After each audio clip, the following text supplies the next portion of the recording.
Hi guys, I hope you're doing well. My name is Shalomeni. Welcome to episode 8 of the Make It Easy podcast. We are almost winding up on the season, guys. Super excited.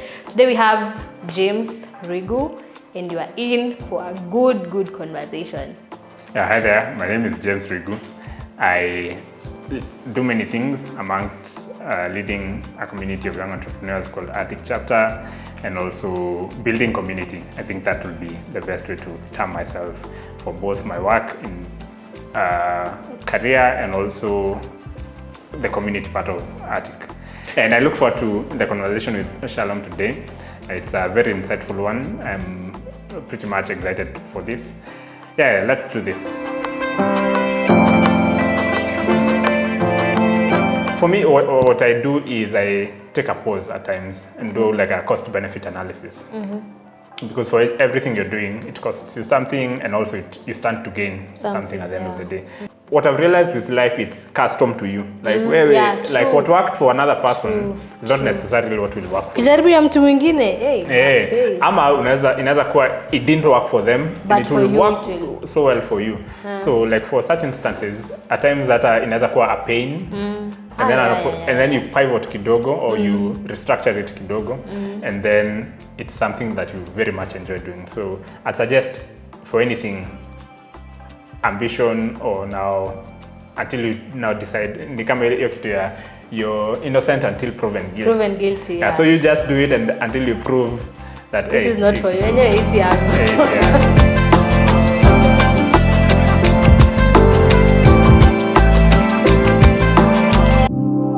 James. I'm well. Unasikiaje? Quite good. It seems to be a good day. Mvua imenyesha asubuhi and then but just before I came, you brought the sun. And you brought the sun. And your sunshine. Watu wanaitananga huko nje. Thank you for joining us. So as you've seen, before we get to the conversation today, we have some icebreaker questions. So question 1, if you had an extra hour in your day, how will you spend it? If I had an extra hour in my day, I think I'd spend it visualizing my future. Hey. Yeah.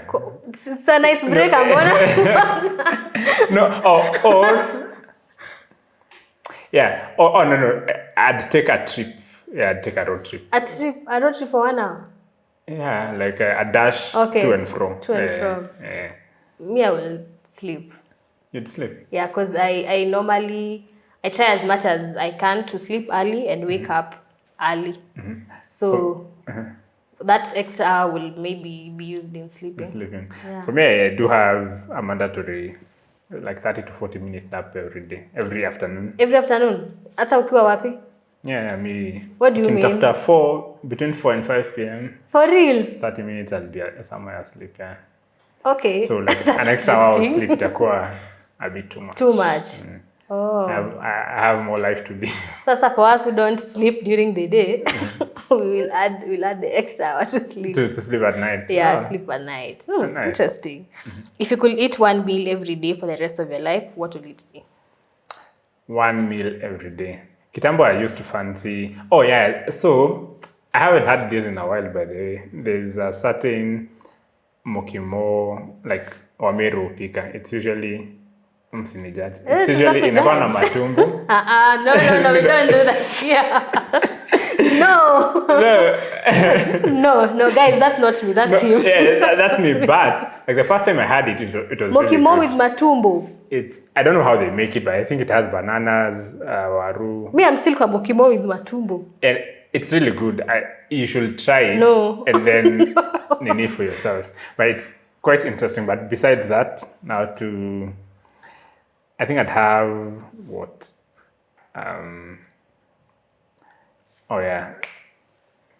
Dry fry. Okay, we are not judging. For me, it will be chapati.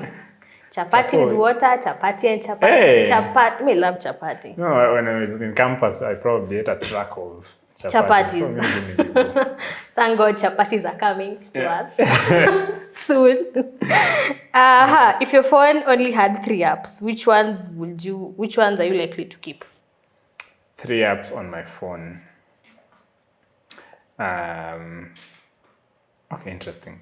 So I'd probably keep Instagram because I get to, they are a good source of entertainment and also knowledge. Yeah.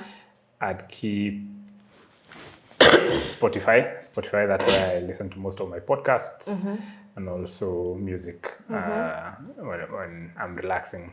So that's Instagram, Spotify, and finally my bank app. Your bank app.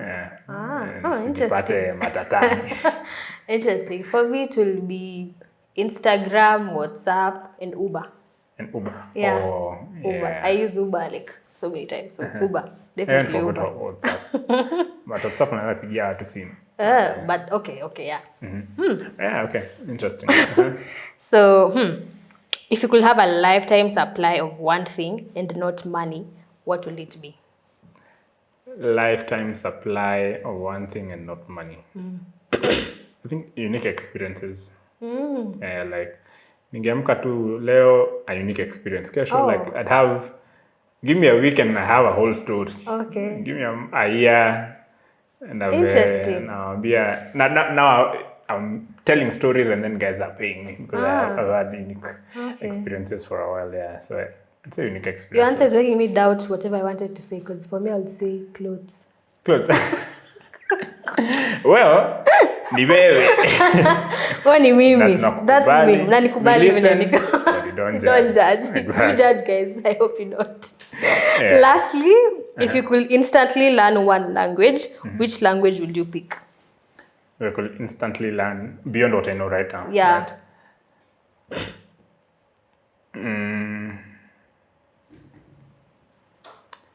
I'd say, okay, instantly learn one language. Oh yeah, Spanish. I find it... Spanish? Yeah. Española. Yeah, like it has some Yeah. meaning to it, some sauce to it. So Okay. yeah, probably Spanish, yeah. For me, I'll learn Kikuyu. Yeah, okay. I listen. We are part of those who listen but can't speak. So I like to learn and be able to even talk it and understand vizuri. For me to definitely be Kikuyu. Oh, nice. Yeah. But if my shosho was watching this, she'd be I'm proud. very proud. I'm very proud. But if it were a Kenyan language, I'd learn Luo. Luo? Like I just fancy how like it mixes well with Swahili and also English. Okay. You hear like a Luo speak and then you're like, okay, yeah, I don't do speak. Yeah. Interesting.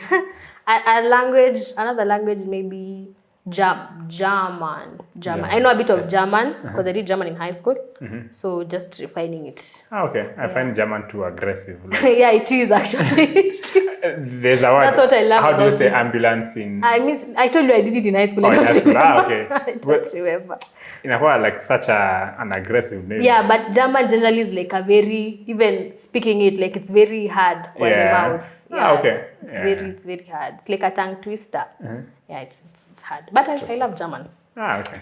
Yeah, so we're done with the icebreaker questions. Now, on to today's topic. Today, as you've seen, our conversation is titled The Graceful Grind. And the whole idea or the reason why we're having this conversation is because there has been, there's this notion of, let's keep on grinding. We're always on the hustle. And sometimes we get to forget about our well-being. Yeah, so in this conversation, we'll be talking about how can we still be grinding and do it with excellence and still avoid burnout. Yeah? Okay. All right. So how do you define excellence, James? Excellence. So personally or like... Personally. Or even a definition that cuts across. I think it's one based on the value systems that you hold dear and also what your ambitions and your plans are for life. And so for me, excellence I'd term excellence as a consistent, like holding yourself to a particular bar or a certain regard consistently over time, which proves one, your brand as a person and also what you stand for. So I think excellence is not only in what you do, but how you interact with other people, how you conduct your daily affairs, how you get to keep promises to yourself. So it's like a lifestyle. So it encompasses everything holistically. Okay, okay. There's something you mentioned that it's like what have you said? Like a bar that you've put to yourself. So do you think that this bar, when this bar changes, because sometimes as we keep on growing, as we keep on, life happens, the bar keeps on increasing. Does that mean that you being excellent today, like when your bar was this high, you were excellent, right? So in like 2 or 3 years, your bar is this high. So does it mean that your excellence kind of shifts, or what does that look like for you? To put it to context in that question, I think it does change because one, of course, your life at the moment is defined by your past, what you've experienced, the kind of exposure you've gotten, who you've interacted with, and generally how you've either been nurtured or it's a function of nurture or nature into how you're currently, where you're currently at. And so in terms of excellence changing, if your ideal is to expose yourself to more and also to interact with more people, like the more you grow, the more people you'll interact with, the more you're exposed to a lot more things. And so even the more you learn. So I'd say ideally for me, the bar for excellence will go higher. Okay. So I was at a year back is not where I'm at right now. So my definition of excellence changes. Not definition really, but my bar, where I set my bar at, it changes. So it's continual. Okay, improvement. Improvement, yeah. So it means if your bar is still here 5 years from now, like Haisongi, does it mean you're still excellent? Or can you still be excellent in this bar yenye iko hapa chini? I'd say, no, yes, actually yes. Because I once had a conversation with someone who told me, he's 50 now. He was 50 at the time I was talking to him. And he told me where he was at 50, he knew about it 25 years ago. Yeah, okay. So he did like a long-term life plan, and then he was working consistently towards that. And so for him, probably at 25, the bar was already high. By the time he was 25, and so by the time he's getting to the ideal, which he had planned for 25 years back, then it made sense that it might have not changed much, but of course it did change based on his life experiences. Okay. So I think it's bound to change, but it doesn't mean that if you're stuck or if you're at one level for a long time, you're still not excellent. What I think is, if you're stuck at one point for a long time, you need to reevaluate and see whether it's actually intentional or it's really some systems in your life or some things you're doing not so right that are holding you back. Because it could also be that you're trying to leave that bar, but it's not working. So you need to reevaluate what's not working and then proceed to change a few things to ensure you're getting to the level you're growing at. Okay, I love that. So what will success then mean to you? Is it beyond the money, beyond the recognition, the status? Like what will success mean to you as James? As James. So I think for this one, I'd like to reference a verse in the Bible that says, what would it gain? In a song? What will one gain? Or to paraphrase, what will one gain to gain the whole world, and lose themselves? Yeah. So for me, success is one based on how well do I achieve my goals. Because for me, I'm very goal oriented. I'd like to achieve certain things at a certain time. I set goals for the year. I set goals for my career. I set goals for my personal life. So it's how well do I get to achieve, things that I find meaning in. It doesn't have to be what the world finds meaning in. So probably success to one person might mean driving a high-end car. For me, it might not be the same. It could or could not be the same. But how do I achieve what I find meaning in? So it could be if I'm in a happy relationship with my parents and my family. Yeah, that's success to me. It could be if I'm building something, then I build it well. That's success to me. So for me, it's defining what I find meaning in. Could be, and now for me, it's more of my goals and ambitions, and then to my relationships with people. So if I'm in good relationship with people around me, then I define that as success. And also 3, the impact I have to other people, because it's more of living beyond self.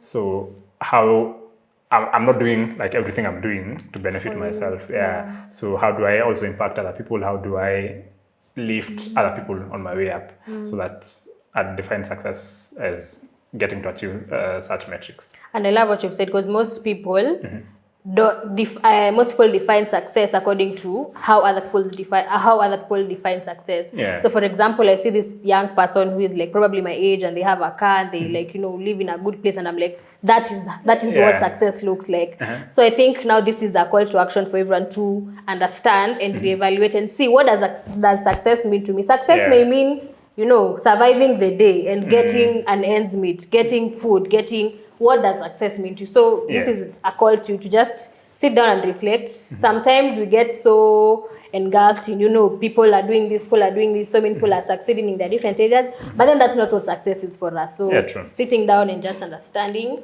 what success means to us. And really, like as I said, you know, knowing what you find meaning in. Because another verse I'd like to quote or to paraphrase is like, life is not found in the abundance of things. It could be like, you know, a conversation I was part of this past weekend, and we had gone to see some land, and then on our way there's a former president owns like so much of land in that area. And one gentleman like made an interesting comment that, you know, what he owns now, because he's passed already, may God rest his soul in peace. So what he owns now is the 6x6 that he is in. So if he didn't really live life like to what he found meaning in, at the end of the day, it doesn't really mean much. He could have, it's good to have possessions. Me, I'd love we to all have possessions. Okay. But I'd also want to live a rich life in terms of what I find meaning in, and also continuously finding meaning in other things. If it makes sense to me, then exploring that too as much as I can. Nice. I love actually the only thing he owns right now is the 6x6. That's a very, if you think about it, like right now, when all is said and done, and you know, you have died, like your greatest achievement will be how you've made the impact that you've made. So I think these material possessions, as much as they are good, sometimes we get so engulfed in, you know, I want this, and we forget the most important thing is how the impact that we make in people's lives. It's all summarized by a book called Who Will Cry When You Die. Okay. Check that out, guys. Check that out. It's a very interesting book. All right. So we've talked about, you know, the spirit of being in the grind and always doing something and just being busy. So when do you know that this is a place I need to strike a balance between being graceful to myself and continue pursuing? Because sometimes I feel most people get lazy or complacent, because they're like, I've tried this year 1, year 2, month 1, nimechoka. You know, you're telling yourself, let me take a break. But I think there's a thin line between knowing where to take a break and knowing when to go. So how will that look like to you? Okay, for me, I think being in your 20s is a very interesting place to be in. Because of course there are so many things you're trying to figure out. It's a first-time experience in like a lot of other things. For me, I finished campus recently, started working, so it's like I'm still trying to figure out, so where do I push myself more? Where do I take a break as well? I have friends who are doing way better. I have friends in like my kind of circle, or my like horizontally to go the same. And then of course there are spaces where I'm kidogo ahead. And so I think in embracing or trying to figure out where do you strike a balance between allowing yourself some grace, which is very important, and pushing more. I think for me, what I do is I take a pause at times and do like a cost-benefit analysis. Because for everything you're doing, it costs you something, and also you stand to gain something at the end of the day. It will be sad to do like something and then like either it derails you or like it's adding no value to your life. So like for me, I take the approach of, especially when it comes to work and also pursuing my ambitions, it's what do I stand to gain? It might be I might not see it clearly right now. I think something I was heavy on, especially as the year started, is the realization of what faith is for us nowadays. Kitambo ilikuwa soma that was about faith being the substance of things hoped for and evidence of things not seen. Kuna vitu mingi sana sioni. Vitu mingi sana sioni, but I'm still keeping on putting in the work in the hope that what I have visualized in my mind, what I say as my vision, will actually come to pass. And so in such a situation, I think it's more of taking a break, taking regular breaks and seeing. I've done this for like the first quarter of the year. Like, what benefit has it brought me? What has it costed me? It's costed me probably I spend 3 hours a day in this particular thing. What do I stand to gain? Is it enough to offset the costs that I'm putting in? Because again, you not want to reach a point where it's costing you more than you're gaining. So you're eventually leading yourself to a burnout. So itakuwa ikitu itajipa lini.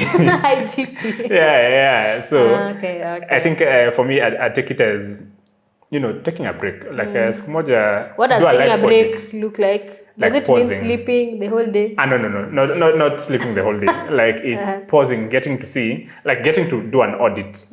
Say what? I'll give an example. So I decided to switch careers in when I was in my third year of uni. And so it was a point where nilikuwa nimeenda my final attachment. So I was trying to figure out next year I'm graduating. Attachment inafunguanga watu macho is this what I want to do? Exactly.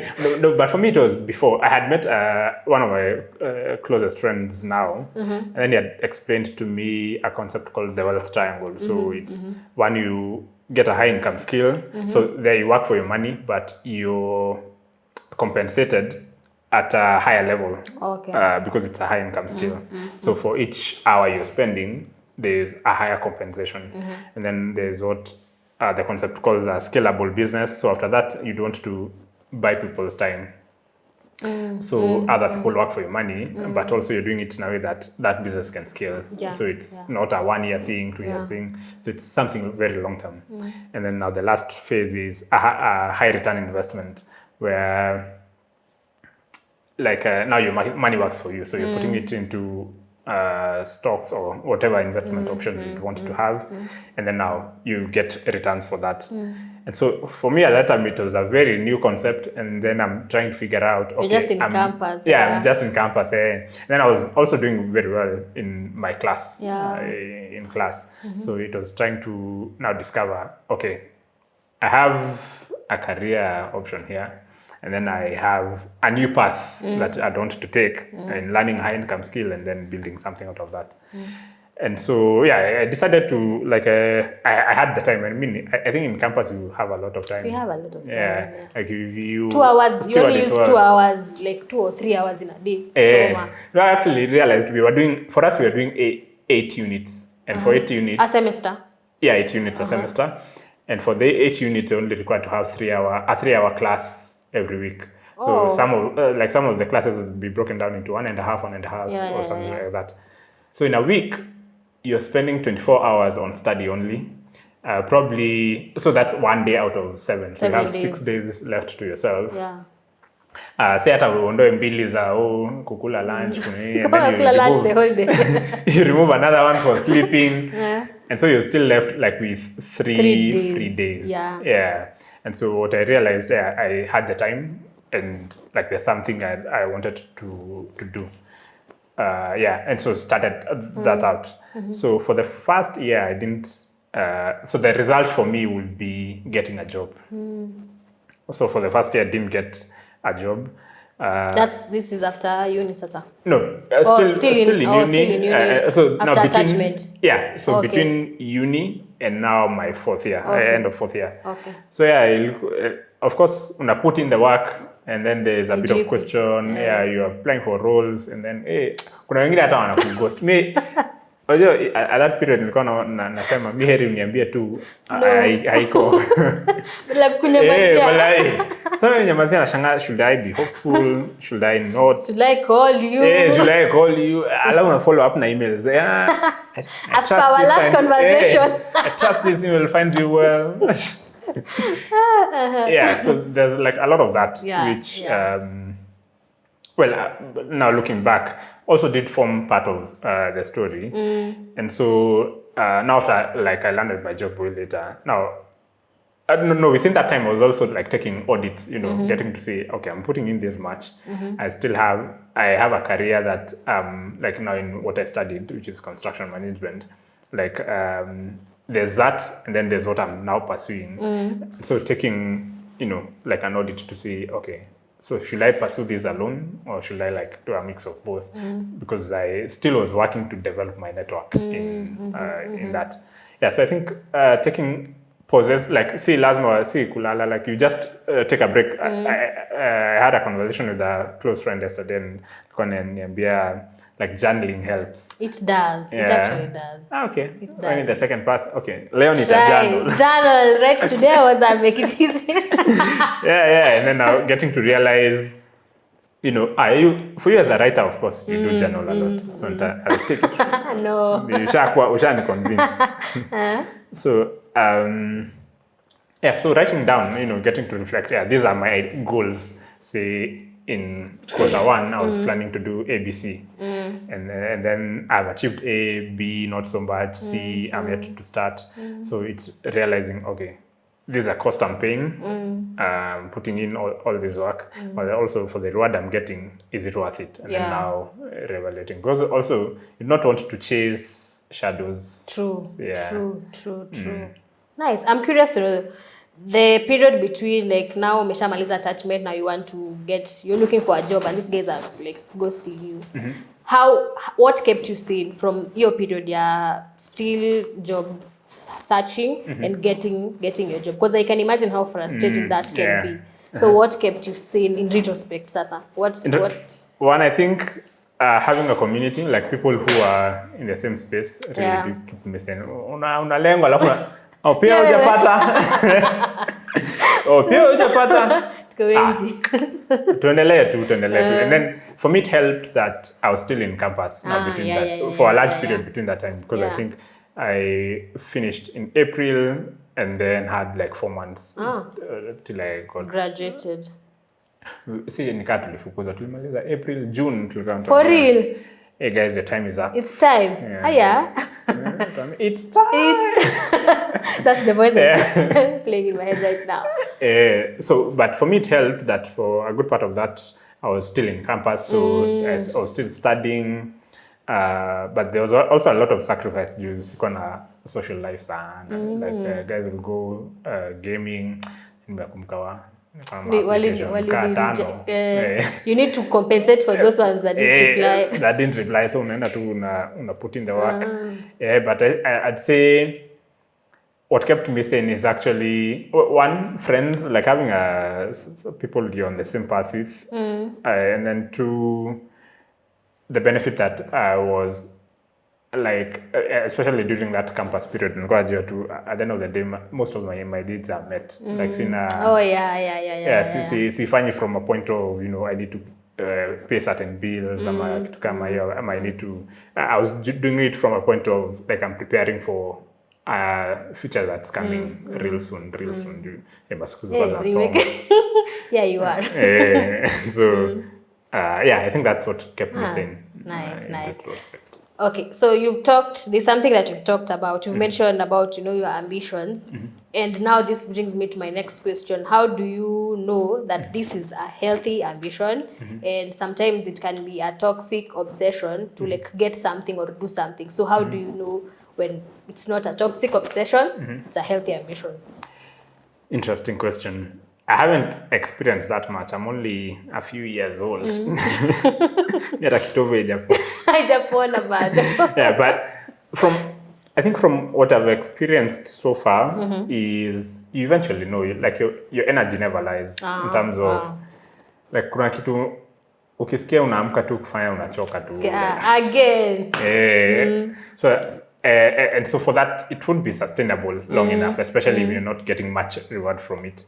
But if it's something you I don't want to use the word passionate, but it's something you are comfortable doing, like it doesn't affect you in any way. Say utaamka alafu unaanza kuwine again. Yeah, so it's, I'd say, knowing the balance. It's also sometimes being in it for some time and then realizing, it does not. Easy yangu. Oh, okay. Because you cannot, that quote about, I saw the US Patrol have a reel about hitting outside the club while you can't get in. I've heard something of the sort.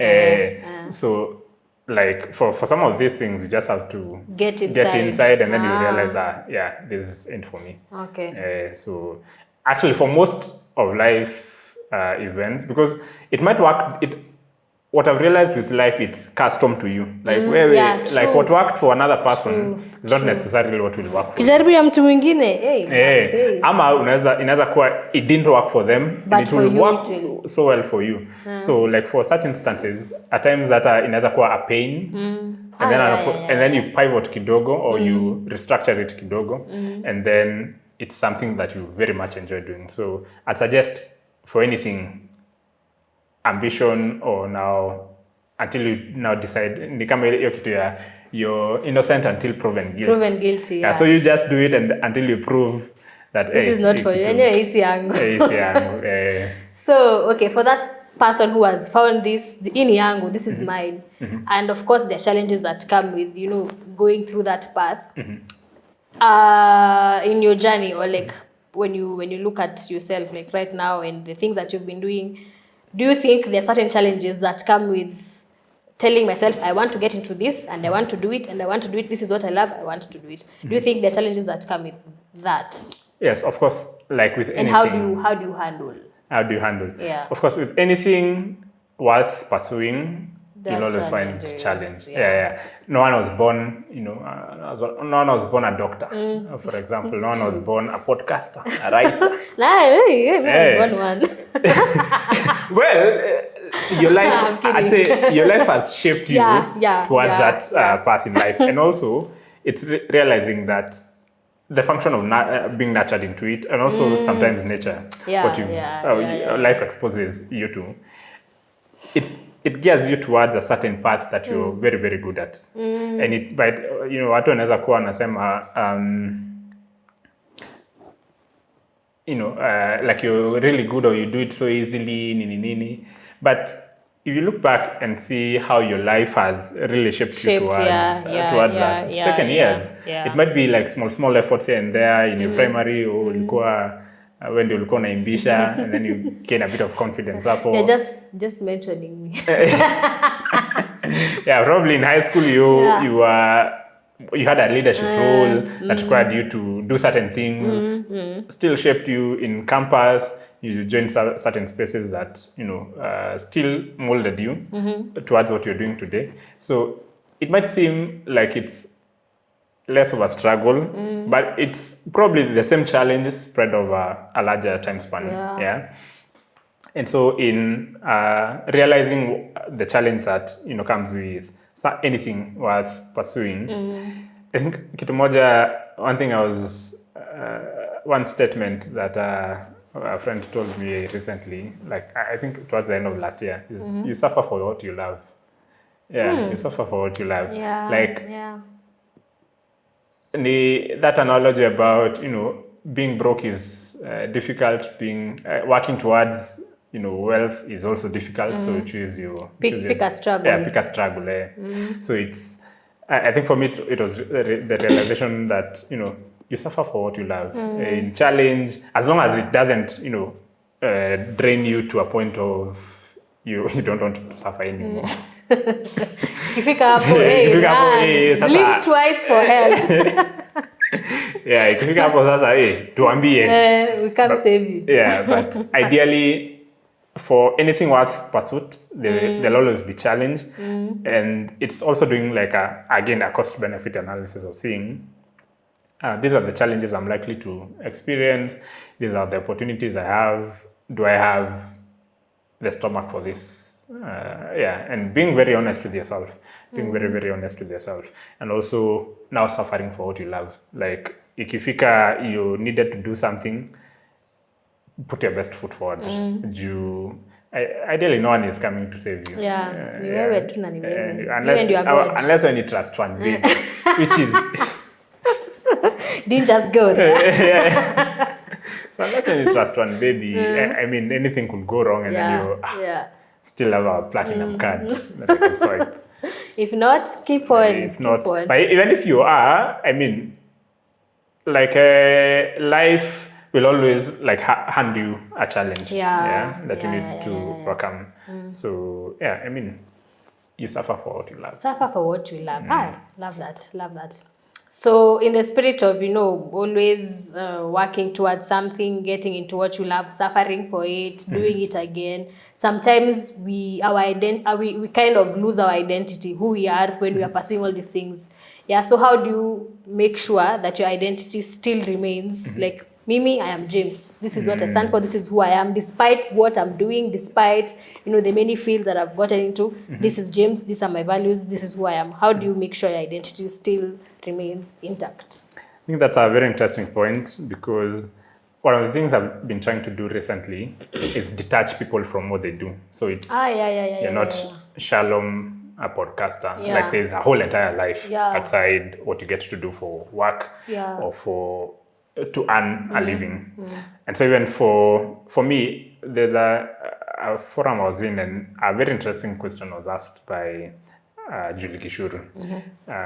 So alikuwa anauliza, who are you and are you who you are? So in one step, it's defining who you are, what do you stand for. If we were to detach life's activities from you, like who are you really? And then now answering the second question, now having known who you are you who you are? Like, are you living towards you defined as who you are? And so how you sustain your identity is one, of course, by having a very strong value system, knowing your do's and don'ts, your negotiables, your non-negotiables, knowing what you want. Kuna not a very popular, kuna like a Swahili modern wahenga wanasema. wahenga. Usipojituma utatumwa. So if you don't live out who you are, you live someone else's life. Like, someone will dictate what you'll be doing. Because ideally, of course, when you wake up, every day you're living, you're onto something. So it's either onto something for yourself, or for who you are, or for someone else, or someone by dictating. The second part of the wealth triangle I mentioned is a scalable business where you buy other people's time. So, like, it's not bad. But at the end of the day, you need to sit back and realize, there's who I am that I need to live for, that I need to live towards. And then realizing, even like as I support others in their dreams and in their ambitions, I still have something to myself that I'm building. And that's dictated by, what's your long-term plan? What vision do you have for your life? What's your short-term goals? Like, even for career, relationships, all other your spiritual life, all other aspects of life. What are your goals, and are you working towards them? And then also having a very strong value system. See, everyone comes, tells you tunafanya hii, unaenda twende.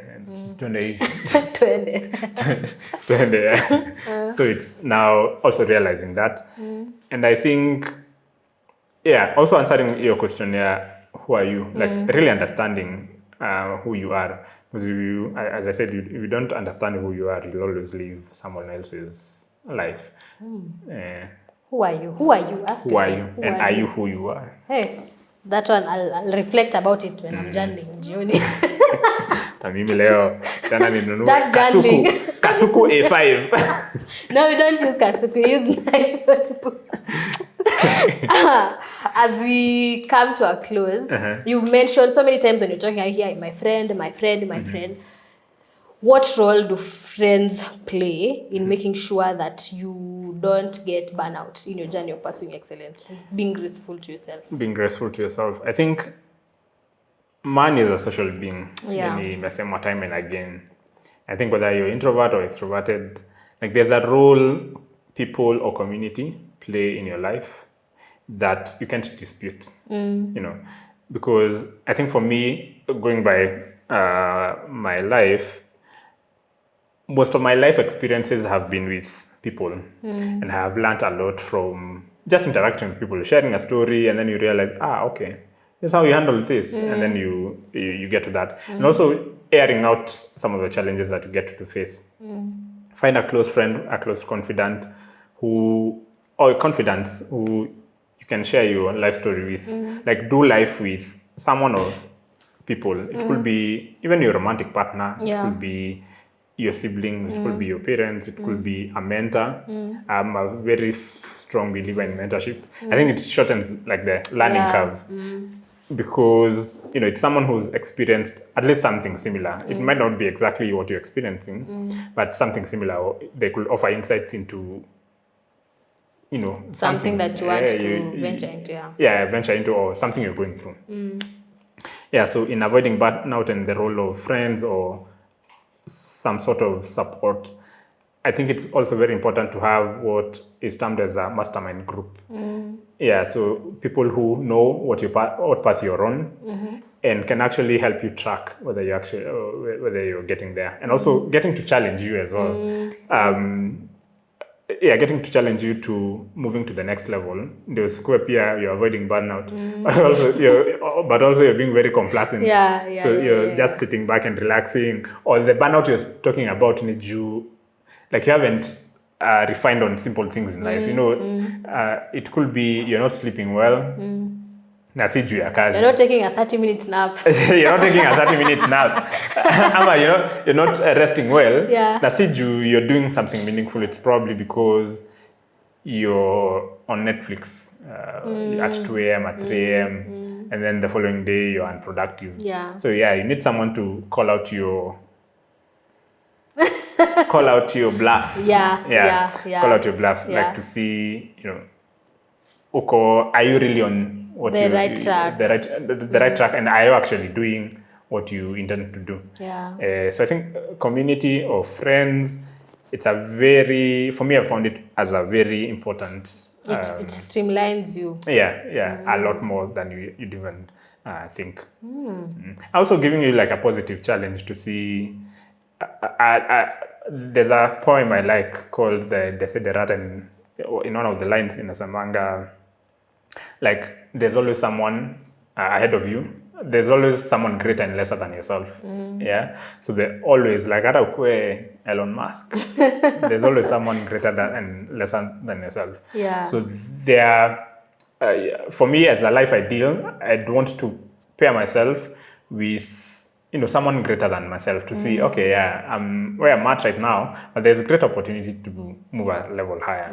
And also to be there, to be that person for another person, so that they get to see, there's a level that I can get to, and then if I move up, now for me, if I move up, then they can get to say, so the bar is not here. There's more. Exactly. There's more. So also being very intentional about finding people who are greater than you. Could be either by some years or someone in your field that's doing a lot more. Podcasters, there are so many of them you could learn from, or even like authors. Or even from me as a project manager, there are people I could very much learn from. So it's targeting, attending those two events, networking, putting yourself out there. For me, I'm a strong believer in nothing finds you at home. True. Unless you're very, very good at something. Like, hello, tulisikia kama si wewe. Kama si haiwezi. So by the time you're getting to that point, umejituma you have like to, proper. It's constant, building and building. And also realizing just to finalize on this thought, I think when I was starting out now working, nilikuwa nataka ku-achieve very many things at once. We all want. Go in your 20s, ushakusema, by the time I'm 24. Exactly. But then I sat down with my dad, and then he was telling me, you can't achieve everything overnight. I think hiyo ni kitu nimekuwa nikirealize almost on a daily.